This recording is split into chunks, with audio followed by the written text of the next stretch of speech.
dukungan dari mahasiswa untuk ngasih umpan balik gitu ya. Nah, ini juga yang di AMI kemarin, evaluasi mahasiswa untuk dosen, saya belum ketemu nih. Kata Pak Agus tadi, udah ada kok Bu, itu di akun Simarinya Ibu, itu ada evaluasi mahasiswa. Saya juga pingin gitu Riza, kayak yang kemarin saya terpilih jadi dosen teladan tuh ya, jadi pingin gitu sebetulnya setiap dosen tuh ada gitu evaluasi kinerjanya yang dikasih oleh mahasiswa.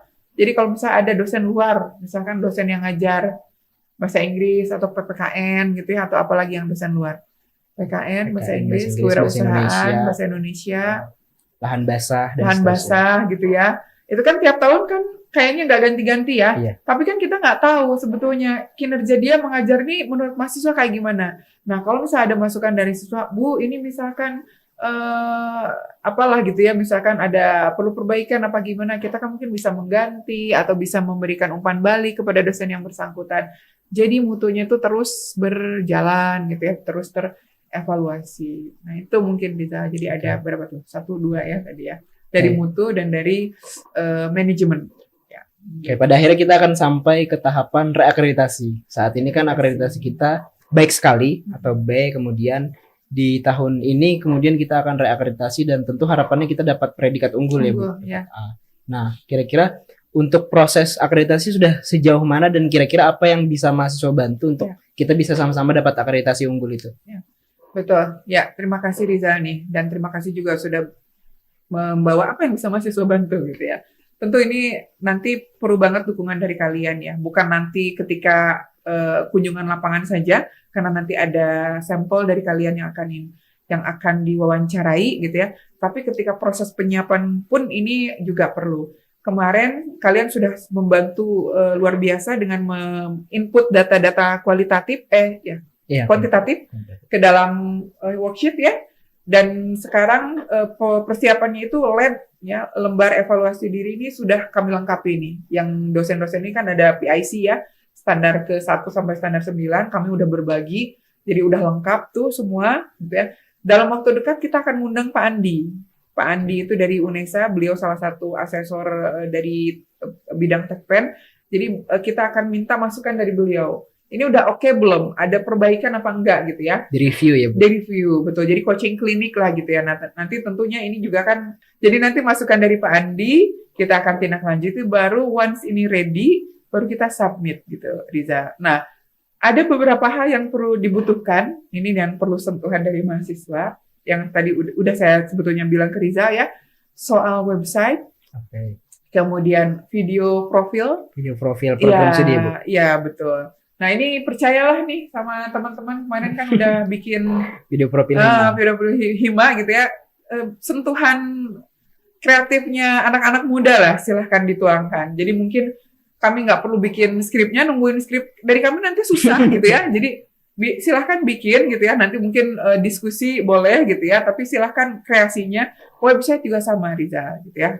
Website kita sekarang itu seperti apa, kita perlu ada tambahan tampilan baru, dan kemudian ada perlu tambahan menu-menu baru. Nah ini juga mohon dibantu gitu. Mungkin jadi itulah yang paling konkret ya kebutuhannya dari. Dan juga mungkin barang bukti yang perlu disiapkan dari segi mahasiswanya. Betul. Ya nanti kita mungkin semakin mendekati field assessment, kita perlu bebenah ya, prodi perlu dirapihkan, ruangan ini juga mungkin perlu dirapihkan gitu ya. Jadi nanti pasti kita akan koordinasi dengan teman-teman mahasiswa. Oke, itu tadi terkait pertanyaan akreditasi. Sepertinya untuk jawaban terkait Banjarmasin Banjarbaru sudah terjawab ya Bu. Tadi jadi nggak perlu dijawab karena lagi. Itu berkaitan dengan itu banget gitu. Jadi ada sih yang beberapa yang bilang, ya ibu pengen pindah ke Banjarbaru karena rumah ibu di Banjarbaru gitu kan. Seperti itu, sama sekali nggak ada hubungannya dengan itu. Saya belum ada kami gitu ya, karena ini juga bukan keputusan saya sendiri, diskusi dengan teman-teman dosen yang lain. Kami belum kepikiran ada solusi lain untuk meningkatkan mutu selain pindah. Nah, tadi soal kekhawatiran Rizal yang PKH gitu ya, pindah ke sana tapi belum ready. Jadi kami mungkin akan memastikan gitu ya. Kalau sempurna sih mungkin sulit ya, karena pasti kita akan selalu ada aja gitu yang kepingin untuk dipenuhi. Minimal ketika kita pindah itu yang minimal kebutuhan kita gitu ya, sudah ada misalkan ruang kelas sudah bisa dipakai, ruangan prodi juga sudah dipakai, mungkin lab gitu ya, lab komputer lab di bawah multimedia, mungkin mudah-mudahan bisa ada juga. Kemudian ini ruangan fotografi, podcast. Jadi yang peralatannya di sini sudah ada, bisa pindah ke sana, sudah ada rumahnya gitu. Minimal itu. Masalah nanti penambahan berikutnya. Nah, ini adalah juga tantangan berikutnya. Jadi kita itu mungkin bisa duduk sama-sama ya, perlu bikin planning. Jadi kayak apa? Rencana gitu ya. Kedepannya si prodi ini tuh mau kayak gimana sih gitu pengembangannya. Challenge-nya kan Tekpen ini udah luar biasa ya. Baik dari segi kebutuhan di lapangan itu udah kayak gimana sih kurikulumnya. Kalau di sekolah aja kurikulum udah bergerak banget gitu ya. Jangan sampai kebutuhan di lapangannya udah semakin kompleks, kitanya nggak siap gitu loh. Nah, jadi itu juga harus kita adjust. Yang keduanya dari segi nanti kira-kira kebutuhan apa ini akan berpengaruh, kira-kira kebutuhan apa nih yang kita perlu ada gitu. Sarananya perlu ada tambahan apa kita, pembelajarannya juga perlu kayak gimana strateginya. Nah, itu nanti mengarah ke situ. Jadi kita perlu bikin perencanaan nih. 5 tahun ke depan, enggak 5 tahun, saya juga 4 tahun. Ya. 1 tahun ke depan apa, tahun ke depannya targetnya apa, tahun ke depan targetnya apa. Terus ini jangan jadi targetnya prodi aja, tapi targetnya hima juga gitu ya. Jadi kita sama-sama. Karena kalau ngadain prodi kamu cuma berapa orang sih? Ya udah gitu emak-emak sama bapak-bapak lagi ya. Yang kalau mamanya rempong gitu ya, kalau bapak-bapak mungkin nggak rempong ya. Rempong itu artinya banyak yang diurusin gitu ya. Tapi bukan berarti kalian nggak jadi prioritas, teman-teman. Oke, sebelum kita beralih ke pertanyaan yang agak santai, Bu. Oke, agak santai. Tadi berat ya? Tadi agak berat pertanyaannya. Memang. Jadi di tahun 2019 kita itu pernah jadi tuan rumah rapat koordinasi nasional Ikatan Mahasiswa Teknik Pendidikan. Yeah. Pada saat itu usia kita mungkin baru berapa ya? Sekitar 7 tahun atau 8 tahun. Ini berapa? 9? 6 tahun, 7 tahun kayak gitu. Sekarang sudah masuk usia 9. Tahun depan, kalau tahun ini kita rapat koordinasi nasionalnya insya Allah itu di Makassar. Dan kita juga perlu minta bantuan ke Prodi untuk mengirim delegasi kita. Karena hampir sama dengan PSTPI, Temu Kolegial, kita juga punya, mahasiswa juga punya perkumpulannya sendiri melalui IMATEPSI. Dan target kami ke depan di tahun 2025 kita bisa jadi tuan rumah Kongres Nasional Ikatan Mahasiswa Teknik Pendidikan. Karena itu jadi salah satu event yang paling bergengsi bagi mahasiswa teknik pendidikan seluruh Indonesia. Dan saya rasa di momen usia 10 tahun teknik pendidikan kita sudah siap untuk ke sana. Dan mungkin nanti bisa kita bicarakan lagi ke depan. Tapi saya mau dengar respon Bu Susanti terhadap usulan kalau kita jadi tuan rumah rapat Kongres Nasional Ikatan Mahasiswa Teknik Pendidikan tahun 2025 atau 2024. Betul. Pertama, makasih udah kasih info itu sekarang ya. Artinya nggak next month baru kasih info sekarang gitu ya, atau berapa bulan ke depan. Artinya kan masih ada waktu ya. Berarti kita masih bisa mempersiapkan. Saya rasa itu memang akan sangat bagus sekali gitu ya.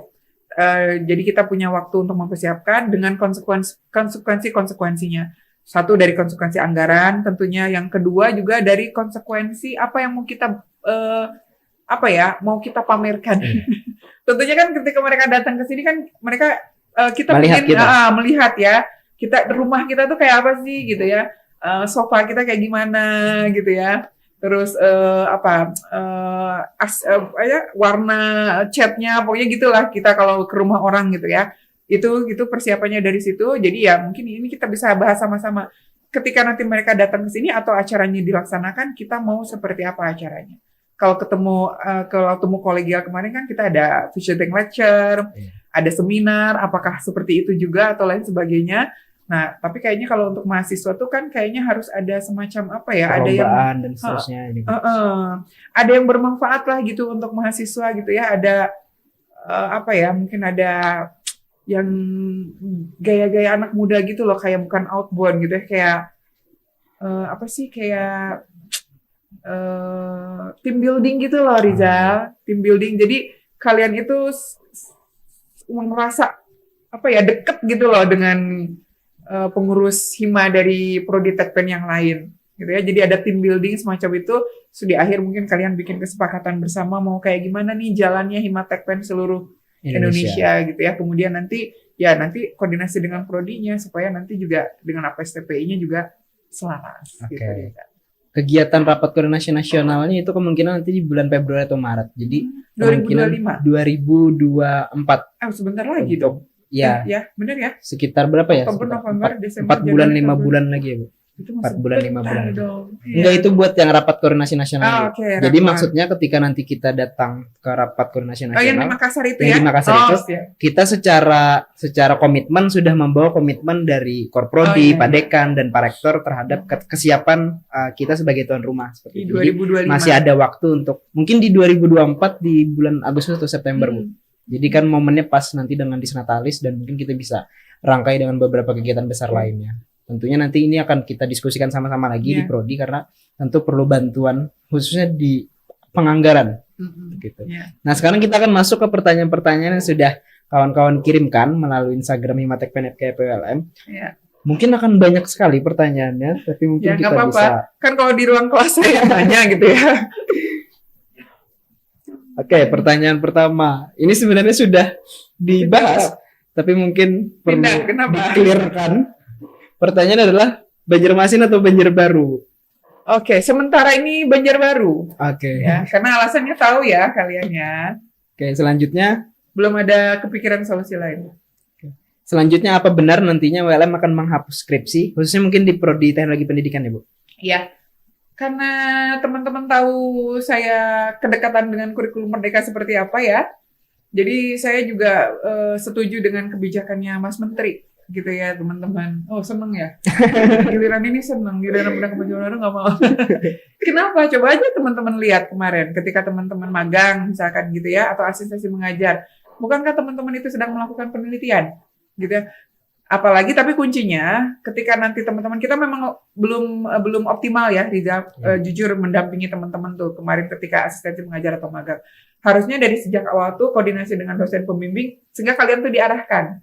Sehingga pada saat turun ke lapangan mau magang, mau asistensi mengajar tuh udah tahu apa yang mau dilakukan. Udah tahu hasilnya apa, sekalipun itu bina desa kalau dengan arahan tuh bisa dapat ranah TP-nya gitu ya atau apa gitu programnya. Jadi mungkin itu. Jadi ya itu ya jadi setuju gitu tapi dengan catatan dengan arahan. Jadi nggak cocok logi gitu ya. Jadi udah sama-sama tahu dosennya tahu, kemudian mahasiswanya tahu, selain direkognisi juga dengan mata kuliah yang mata kuliah di semester itu, tapi juga ini hasilnya ini bisa dilaporkan sebagai rekognisi nanti untuk skripsi. Jadi saya kalau di Tekpen ya, apalagi di Tekpen gitu ya, yang karakteristiknya itu dengan dengan inovasi gitu loh, dengan dengan teknologi. Artinya teknologi di sini bukan yang komputer gitu ya, tapi bukan hanya alat ya, Bu. Bukan hanya alat gitu ya, tetapi sesuatu yang mempermudah gitu ya, mempermudah proses pembelajaran gitu ya, mempermudah peningkatan kinerja gitu. Tapi meskipun tanpa skripsi bukan berarti project yang dilakukan tidak setara dengan skripsi, Bu. Betul. Mungkin juga harus kita kawal sama-sama. Makanya itu dengan syarat gitu ya, dari sejak awal tuh udah diarahkan oleh dosen pembimbingnya. Misalkan Riza mau asistensi mengajar di SMA mana. Kan kalau misal dalam research and development ya semua desain instruksional kan berawal dari analisis kebutuhan ya, mengembangkan model, uji coba dan lain sebagainya. Jadi R&D ini diambil di asistensi mengajar, lakukan di situ. Jadi sekaligus Riza tuh berkegiatan asistensi mengajar, merekognisi mata kuliah yang di semester itu juga tidak diambil reguler, sekaligus juga doing the research gitu. Jadi ini sekali mendayung 2-3 pulau terlampaui. Tapi ini betul-betul memang perlu diarahkan oleh dosen pembimbingnya. Ibu, info nilai AIS semester sebelumnya. Karena saya lihat di Simari nilainya belum masuk. Oke. Ya. Boleh dijawab, Bu. Ini untuk menenangkan kawan-kawan yang mungkin ada di sini ikut AIS. Ya. Siapa yang ikut AIS? Ada 3 orang di sini. 3 orang. Ya, kalau nilai kalian kan sudah keluar ya dari AIS. Jadi kemarin kita sudah mengurus ke BAK, ke Mas Nuka gitu ya, yang pegang Simarinya, platformnya. Jadi dari Kamawar sudah kirim nilai kalian, dan yang perlu dilakukan oleh Mas Nuka lakukan adalah mindahin nama kalian dari MSIB, ya flagship, itu ke AIS, karena AIS sudah punya rumahnya sendiri. Jadi sudah ada rumahnya. Nah ini informasi terakhir dari Mas Nuka, ini ada di PT IKA. Karena PT IKA yang pada akhirnya ini akan merubah gitu ya. Tapi jangan khawatir teman-teman karena SK sudah keluar juga, SK koordinator AIS-nya sudah keluar. Yang penting apa-apa. nilainya sudah ada meskipun Sudah belum ada, terlihat di sudah Simari. betul. Mas Gilang juga sudah nanya, jadi saya sudah jelaskan juga ini di PTIK. Jadi kalau PTIK-nya sudah, nanti mungkin kami tanyakan lagi ya ke PTIK supaya cepat diproses, supaya kalian nanti di semester berapa tidak kosong ya, karena sekarang masih kosong ya. Iya. So itu. Oke, sebelum masuk ke pertanyaan selanjutnya mungkin boleh diminum dulu Bu, Oh, iya. minuman kebanggaan kita Minuman bersama kebanggaan. karena ada logo Universitas Lambung Betul. Mangkurat di sini. Terima kasih kepada PT Bandangan Tirta Agung yang selalu support kegiatan himpunan. Semoga Ya, nanti meskipun berganti bismillahirrahmanirrahim. periode komunikasi dan kerjasama antara Himatekpen dan juga PT Bandangan Tirta Agung terus bisa berjalan. Betul. Karena mahasiswa juga perlu support dari berbagai perusahaan dan industri lainnya. Iya betul. Ya mohon dukungannya karena mahasiswa ini luar biasa nih ya. Sekarang mungkin manfaatnya baru terasa oleh mereka gitu ya, masih terbatas, tapi nanti akan ketika skill mereka bertambah ini akan luar biasa kontribusinya untuk masyarakat. Oke, kita lanjut ke pertanyaan berikutnya. Masih cukup banyak. Dan kayaknya Ini pertanyaannya Kalau sama di Bu. kelas banyak. Pertanyaannya sama tadi terkait skripsi, jadi tidak perlu kita jawab lagi. Kemudian ini pertanyaan yang cukup nakal. Apakah ini saya hanya membacakan ya Bu? Siap, Saya bukan ya. memprovokatori. Iya. Apakah nanti anggaran untuk Hima bisa ditingkatkan jadi 20 juta Bu? Semoga bisa, amin. Bersama Ya, itu. Kaprodi baru menuju Iya. Tekpen lebih maju. Tantangan saya kalau 20 juta tuh mau berarti hari 7 malam kalian berkegiatan kayak kemarin. Ya, as long as rasional ya teman-teman. Jadi ya tadi kalau bisa kita duduk bareng-bareng, ya mau apa programnya gitu ya. Nanti kita bisa diskusiin sama-sama. Oke. Bisa 20 juta, bisa 40 juta, who knows ya. Nanti kita diskusiin Berarti bareng-bareng. PR pengurus yang akan datang ke Prodi dan bawa proposal. Ya, bawa proposal Apa yang kita mau ngobrol. dilakukan dan nanti kita akan diskusikan sama-sama. Ya. Jadi bisa berbagi peran ya Bu, mana yang Betul. diambil oleh Prodi, mana yang diambil oleh himpunan. Iya, betul. Manfaatnya apa? Manfaat yang Prodi lakukan untuk Hima apa? Hima untuk Prodi apa? Gitu ya, simbiosis saling. mutualisme kita. Oke, pertanyaan berikutnya ini dari salah satu alumni kita di tahun 2015. Mungkin ini mewakili kawan-kawan alumni kita. Kira-kira menurut alumni kapan bisa berdiskusi dengan Bu Susanti? Oh, dengan senang hati. Kapan ya kira-kira? Mereka maunya kapan? Apakah nanti dibuatkan forum formal Oh, iya, atau nanti bisa. kita bikin forum kecil saja di Prodi misalkan atau di tempat lain? Boleh gitu. ya. Iya, Jadi nanti bisa juga. Bisa kami komunikasikan ya Bu ke Ya, alumni. boleh ya. Tolong sama Hima Iya. jadi kalian Jadi jadi penjembatan perantara. ya. Oke, ini untuk menjawab pertanyaan tadi karena cukup bagus ketika alumni tetap masih mau komunikasi Betul. ke kita ini Ya, jadi mereka bisa ngasih iya. umpan balik, Bu, kebutuhan di lapangan seperti ini, Bu, ada kesempatan ini, adik-adik dan lain sebagainya. Kemudian pertanyaan berikutnya, nah ini terkait dosen Bu. Saya sebenarnya cukup takut menanyakan ini. Iya. Apakah menurut Ibu Susanti ada beberapa hal yang perlu diperbaiki oleh para dosen Prodi Teknologi Pendidikan? Ya. Tentu Kalau- ada ya Bu. Iya, kalau saya bercermin ke diri saya sendiri tentu ada. Ada lah gitu, bukan tentu. Ya, tentu ada. Apa harus dijelasin adanya apa? Selanjutnya ini pertanyaan yang cukup nakal juga. Rapat di hotel atau pembinaan untuk mahasiswa? Oke. Rapat di hotel tergantung. Kalau memang itu manfaatnya dan diperlukan, gitu ya. Rapat di hotel misalkan kita perlu selesai ini di hari apa, di tanggal berapa, dan kita perlu kerja sampai malam. Kan nggak bisa juga kita rapat Di Prodi. di Prodi gitu ya, malam gitu. Kemudian untuk SPJ, kadang-kadang juga lebih mudah untuk melaporkan yang paket meeting dari hotel, gitu ya, dibanding dengan yang ketengan gitu ya, ada catering, ada makan siang, ada snack, ada sewa gedung, misalkan kayak gitu ya. Jadi ini tergantung kebutuhannya apa, penentukannya apa. Kegiatan apa? Pembinaan mahasiswa, Pembinaan mahasiswa. mahasiswa juga sama Sama gitu ya. pentingnya. Jadi nanti mungkin dilihat ya. Tapi kalau misalnya bisa dua-duanya jalan kan juga bagus Jadi ya. rapat di hotel sambil pembinaan mahasiswa. Beda di atas saat membina mahasiswa juga rapat. Nah, bagus juga kan kayak gitu kan. Oke, itu jalan tengah lagi ya. Bu. Jalan tengah lagi. Jadi teknologi pendidikan ini akan selalu mengambil jalan tengah yang Iya, terbaik untuk betul. semua. Kemudian pertanyaan berikutnya, kenapa dosen jarang kenapa dosen jarang datang pada saat kegiatan Hima? Oke. Wah, itu mungkin jawabannya ke saya aja. Karena saya dulu juga sebelum jadi korporat jarang gitu ya datang untuk kegiatan hima. Ya karena mungkin dulu itu ya Rizal, yang Rizal rasakan itu. Mungkin belum terasa ada apa ya, satu dekat dan relevansinya gitu antara kayak ini hima, ini prodi gitu. Padahal kan sebetulnya satu gitu ya, Iya. teknologi pendidikan mungkin karena itu gitu ya. Rizal ya, mungkin saya harus tanya juga ya ke teman-teman saya kenapa gitu.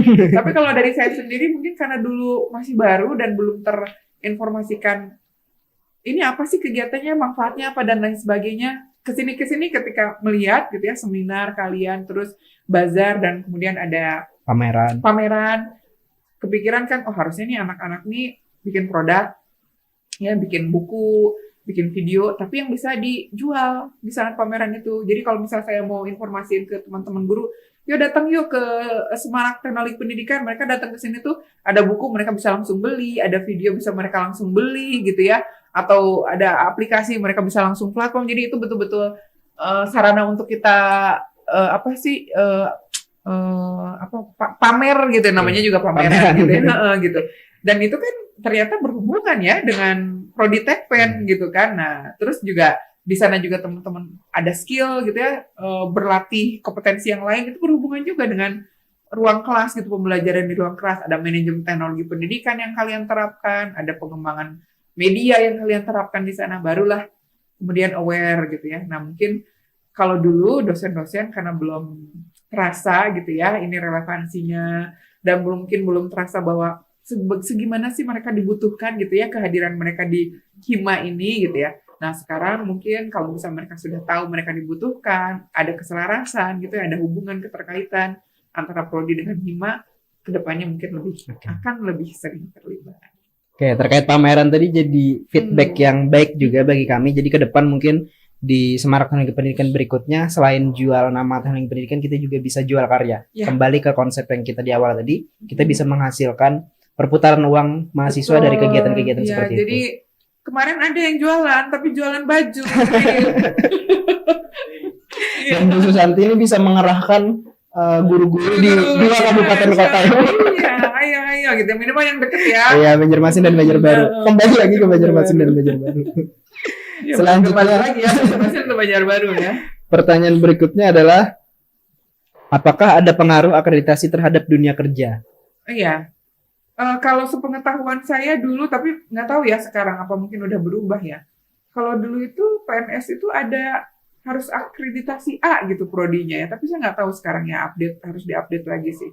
Tapi ya tentunya kalau dilihat dari apa ya secara rasional gitu ya, unggul itu kan berarti layanannya sudah bagus gitu ya. Kalau layanannya sudah bagus berarti kan mutunya bagus gitu. Tapi bukan berarti bahwa kemudian kita karena belum unggul jadi tidak bagus ya. Toh unggul dan tidak unggul saya rasa kapabilitas mahasiswa tuh udah membuktikan kayak gimana sih gitu ya mutu dari prodi kita gitu ya. Tapi ya itu untuk jawaban saya rasa berhubungan gitu. Ya. Dan kadang kalau daftar beasiswa pun ada persyaratan akreditasi harus berapa dan seterusnya. Betul. Jadi kita intinya sama-sama dukung biar prodi kita bisa dapat akreditasi unggul di tahun ini. Kemudian ini pertanyaan sepertinya ini dari curhatan hati yang paling dalam, Bu. Iya. Karena ini terkait dunia kerjanya ke depan. Bagaimana respon Ibu terhadap dosen pembimbing yang susah dan menghambat proses pengerjaan skripsi? Okay. Itu sekaligus jadi pertanyaan penutup dari pertanyaan kawan-kawan yang ada di Instagram. Iya. Gimana Bu kira-kira? Iya. Ya ini tuh kan suka ada dua versi ya teman-teman. Jadi ada versi mahasiswa dan ada versi dari dosennya. Versi mahasiswa bisa bilang begitu, dosennya susah. Tapi versi dari dosennya juga bisa ada mahasiswanya susah gitu ya. Mahasiswanya susah dikasih tahu. Mahasiswa baru dikasih segini udah kayak gini, udah gitu, udah malas, udah kayak gitu, ada ya begitu ya. Artinya intinya kita harus ngelihat dari dua sisi gitu. Memastikan ini sebetulnya menyimpulkan gitu ya. Ini sebetulnya permasalahannya apa gitu. Jadi apa ya berarti ya harus apa ya, mungkin harus duduk bareng, mungkin nggak duduk bareng nih, nggak dosen sama mahasiswanya dikasih ketemu pasti rame ya. Kalau mahasiswanya mungkin nggak berani ngomong, tapi mungkin ditanya lah sebetulnya apa, dosennya sebetulnya apa. Kalau misal ujung-ujungnya memang nggak ada solusi juga, ya saya rasa karena dulu juga saya pernah mengalami ya, dulu waktu S2 dosen itu susah banget gitu ya, profesor muda gitu, nggak akan saya sebutin namanya, sampai saya tuh ngerasa hampir nggak lulus tuh S2 itu. Terus saya bilang sama pimpinan saya, karena dulu dibiayain dari kantor, sama sekretaris dirjen ya, saya bilang, San, kenapa kamu kok lambat gitu, teman-teman kamu udah lulus. Pak, saya rasanya perlu waktu lebih untuk mengenal dosen saya. Kamu itu kuliah, bukan harus mengenal dosen kamu, katanya gitu. Terus kayak gimana Pak, kalau misal saya nggak lulus? Nggak apa-apa, kita udah tahu kok kapasitas kamu kayak gimana, nggak masalah kamu nggak lulus, katanya gitu. Akhirnya beliau juga, dosennya tuh ditanya sama, karena itu program kerjasama kantor dengan universitas, ditanya sama koordinatornya, kenapa katanya ini, akhirnya dia juga ada versinya sendiri, kata beliau itu, sayanya yang terlalu terlalu songong lah istilahnya gitulah ya. Mungkin karena saya orang birokrasi saat itu, beliau orang akademisi, jadi mungkin saya kulon nuwunnya kurang Nggak bagus. sreg. Nggak sreg kali gitu ya. Atau mungkin beliau lagi banyak kerjaan, nah pokoknya kan banyak hal bisa terjadi ya. Momennya nggak pas. Momennya nggak pas gitu. Jadi akhirnya beliau, saya cuma minta mohon direspon gitu ya, karena ini adalah batas terakhir revisi. Beliau menyangka itu saya memerintahkan. Ya, seorang profesor muda kayak gituin sama mahasiswanya. Otomatis langsung gini kan. Akhirnya beliau sama koordinatornya, nah bisa dikelirkan oleh koordinatornya. Gitu ya. Akhirnya inilah titik tengahnya Rizal. Saya tadinya nggak mau ngelanjutin, udahlah, karena udah terlambat tuh Rizal. Akhirnya saya harus bayar lagi. Bayarnya mahal lagi, 15 juta. Itu di Di kampus kuningnya, Bu. kampus kuning ya. Kampus kuning. Ya, kampus kuning yang lain gitu ya, bayar sendiri gitu ya. Akhirnya, tapi karena saya saat itu hamil anak kedua, jadi saya rasa, kalau misal, karena saya gini, kalau saya bayar, saya ngerasa saya membeli ijazah yang harusnya itu hak saya. Jadi kayak mengizinkan, ini sosok ideal gitu ya, sosok idealisme, mengizinkan perlakuan itu terjadi gitu ya, padahal harusnya nggak kayak gitu. Tapi karena saya hamil, saya bilang, saya kalau harus kuliah S2 lagi, saya harus dari awal lagi, saya ninggalin baby ini, kasihan. Akhirnya saya bayar, terus tahu nggak, saya ketemu dengan dia tuh cuman gini, Prof, izin, kamu udah perbaiki bab 2 kamu, itu nambahin praktik di negara-negara, sudah Oke, besok kamu sidang. Besoknya sidang, lulus sudah. Sudah terlanjur bayar 15 juta. Tapi ya alhamdulillah, akhirnya saya bisa lulus gitu ya, saat itu perut besar 7 bulan. Akhirnya bisa lulus. Balas dendamnya, lulus bulan Februari, Agustus saya lanjut S3. Jadi supaya apa benar gitu ya, kelulusan saya ini karena dikasih sama orang atau gimana gitu ya. Nah itu intinya tadi gitu, perlu ada penengah gitu ya antara si dosen sama mahasiswa ini gitu. Mungkin kalau misal dari segi dosennya begini, dari segi mahasiswa gini, sebetulnya itu kayak gimana. Nah mahasiswanya, kalau memang ada kesulitan, ngomong, jangan hanya diem. Apalagi kalau misalnya, ya udahlah, saya mau kayak gimana lagi, terus dia akhirnya nggak muncul di kampus, itu semakin menginikan sama dosennya kan. Ini terakhir bimbingan sama saya bulan segini, tahun segini, kok dia baru muncul lagi sekarang, mau udah di DO apa gimana, selesai sudah. Itu makin berat lagi gitu ya. Jadi tetap berusaha mahasiswanya kayak gimana, persuasifnya ke dosen, terus ngomong, minta bantuan gitu ya, dari saya atau dari dosen yang lain gitu ya. Itu nanti kita sama cari solusinya. Jadi saya nggak bisa tidak bisa menyalahkan dosen dan juga tidak bisa menyalahkan mahasiswa. Jadi harus lihat dulu ya kayak gimana. Intinya adalah komunikasi ya, Bu. Iya, betul. Karena pernah ngalamin sendiri ya gitu. Oke, terima kasih Bu Susanti sudah hadir di podcast kita hari ini. Terima kasih. Saya rasa podcast hari ini akan jadi asupan yang sangat bergizi bagi mahasiswa teknologi pendidikan, karena pertanyaan-pertanyaan yang mungkin tidak bisa tersampaikan secara langsung tadi sudah kita sampaikan ke Bu Susanti. Terakhir, seperti 3 pantun presiden, bukan seperti 3 calon presiden di acara UGM kemarin. Mereka melakukan refleksi, tapi bukan di depan kaca. Meskipun Bu Susanti sudah di depan kaca secara harfiah. Saya ingin Bu Susanti berefleksi dan juga sebagai closing statement harapan untuk teknologi pendidikan FKIP-ULM ke depan, khususnya mungkin di 4 tahun ketika masa bakti Bu Susan sampai di 2027 ya Bu, 2027 yang akan datang. Silakan Bu Susan. 4 tahun itu lama ya. Sebentar tapi lama tapi sebentar. Ya. sampai anak saya bisa 4 tahun masuk playgroup ya. Nara tadinya anak saya yang paling kecil. Jadi kalau misalnya refleksi dari 2 tahun saya jadi dosen aja, saya ngerasa belum puas ya, karena belum optimal gitu, merasa perlu banyak belajar, karena udah terlalu lama jadi birokrat, udah berapa belas tahun, jadi kadang-kadang itu apa ya,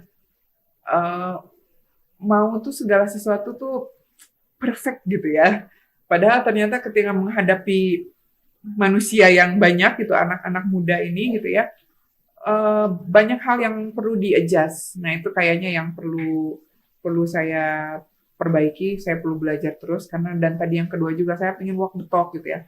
Ternyata nggak gampang gitu. Itu alasan kenapa saya jadi dosen juga. Selama di kantor itu kan saya ngomongin soal pembelajaran, harus kayak gini, kurikulum harus kayak gini. Ternyata harus diterapkan kan tidak semudah itu ya. Jadi saya pengen banyak menggali pengalaman tentang itu gitu ya, untuk pertama untuk diri saya sendiri, dan keduanya juga tentunya ini untuk meningkatkan mutu prodi. Jadi ini berkaitan dengan 4 tahun ke depan yang mudah-mudahan kita bersama, tentunya saya nggak sanggup kerja sendiri, dosen-dosen juga nggak sanggup kerja sendiri, perlu kerjasama dari mahasiswa ya. Tapi teman-teman mahasiswa tuh kalian itu jauh lebih pintar, lebih cerdas, lebih kuat, lebih bersemangat dibanding dengan para dosen. Gitu ya. Jadi kalianlah sebetulnya yang memberikan semangat ke kami. Gitu ya, dengan acara kemarin kayak step, saya suka sedih. Dengan acara kemarin kayak step gitu ya. Makanya saya bilang kan ini setara kayak acara nasional itu benar-benar gitu. Coba rekan-rekan kalian tuh dengan tadi ya 28 program kerja. Berapa sih anggaran yang kalian punya? Almost none. 15. 15 ya. Karena masuk di tahun 2022 dan 2023. Iya, ya 28 program kerja loh. Kalau dibanding dengan prodi berapa gitu ya anggarannya, dan berapa program kerja gitu ya. Jadi itulah ya, jadi bahan evaluasi gitu. Jadi mudah-mudahan ke depan dengan amanah itu artinya kewenangan dan juga dengan anggaran gitu yang dipercayakan, bisa dimanfaatkan sebaik mungkin untuk kepentingan kita bersama. Kepentingan bersama itu kan artinya ini ada kepentingan mahasiswa, tapi juga ada kepentingan dosen. Kepentingan dosen itu bukan kepentingan pribadi ya. Dosen itu harus meningkatkan kompetensinya. Dia harus riset, dia harus pengabdian, dia harus meningkatkan kompetensi, ikut pelatihan dan lain sebagainya. Ini pun nanti dampaknya kan akan untuk kalian ya, untuk mutu prodi juga. Jadi mungkin mudah-mudahan itu kita bisa manfaatkan untuk itu. Dan untuk mahasiswa tentu untuk hima, untuk pembinaan, untuk peningkatan mutu pembelajaran gitu ya. Jadi mudah-mudahan 4 tahun ke depan ini semua bisa dimanfaatkan dengan baik, kewenangan ini, anggaran ini gitu ya, untuk kepentingan semua, kepentingan kita di prodi teknologi pendidikan. Ya secara detailnya saya nggak bisa jelaskan untuk apa. Tentunya ini kan kebutuhan ya akan kita maksudnya kebutuhan kan akan berubah mungkin ya. Tapi nanti kita bisa diskusi dan kita awasi bersama lah Riza gitu. Mungkin kan kita juga lupa gitu ya di prodi atau kayak gimana, teman-teman mahasiswa juga bisa mengingatkan. Gitu ya. Oke. Tapi kami juga perlu teman-teman ini juga percaya gitu ya sama orang tua gitu ya, sama kita gitu ya di prodi, dan juga memaklumi juga kalau misal kami ada keterbatasan gitu ya teman-teman. Itu juga mungkin itu hal yang penting juga. Mungkin yang seperti saya sering sampaikan ke kawan-kawan pengurus, bahwa orang tua itu tidak boleh menang sendiri, dan anak muda pun tidak boleh untuk tidak peduli. Jadi dua-duanya harus saling bisa memahami, dan itu mungkin jadi salah satu gambaran yang bisa mewakili kita hari ini. Terima kasih Bu Santi sudah hadir di podcast Himatek PNFK PLM. Kawan-kawan warga himpunan sekalian, ini jadi episode ke-7, episode perpisahan kami selaku pengurus Himatek PNFK PLM. Tentu di 7 episode ini banyak sekali kenangan yang tercipta, dan ini berkat kawan-kawan pengurus dari Departemen Kominfo semua yang telah hadir di sini. Dan pada momen ini juga kami ingin menyampaikan dan mengembalikan amanah ini yang telah diberikan kepada kami, kepada seluruh mahasiswa teknik pendidikan FPPLM, untuk bisa memilih ketua umum baru di akhir bulan nanti. Jadi silahkan untuk menjalankan pesta demokrasi sebaik mungkin untuk memilih pimpinan kita ke depan di Himpunan Mahasiswa Teknik Pendidikan. Sekali lagi terima kasih Bu Santi. Terima kasih Riza. Ada satu dan kalimat teman-teman sebagai penutup disampaikan oleh Pak Erik Hadi Utama yang pernah Iya. hadir ke sini. Beliau menyampaikan kalau ingin berjalan jauh maka berjalanlah sendiri. Iya. Tapi kalau ingin berjalan cepat maka berjalanlah sendiri. Tapi kalau ingin berjalan jauh maka berjalanlah bersama-sama. Dan itu yang bisa mewakili kita hari ini. Ya. Terima kasih. Sekian, sampai jumpa. Dan sampai jumpa di podcast of Himatek PNFK PLM episode ke-8 bersama Ketua Umum baru Himatek PNFK PLM. Kami Himatek PNFK PLM Kabinet Merdeka Berkarya pamit undur diri. Wassalamualaikum warahmatullahi wabarakatuh. Sampai jumpa. Waalaikumsalam warahmatullahi wabarakatuh.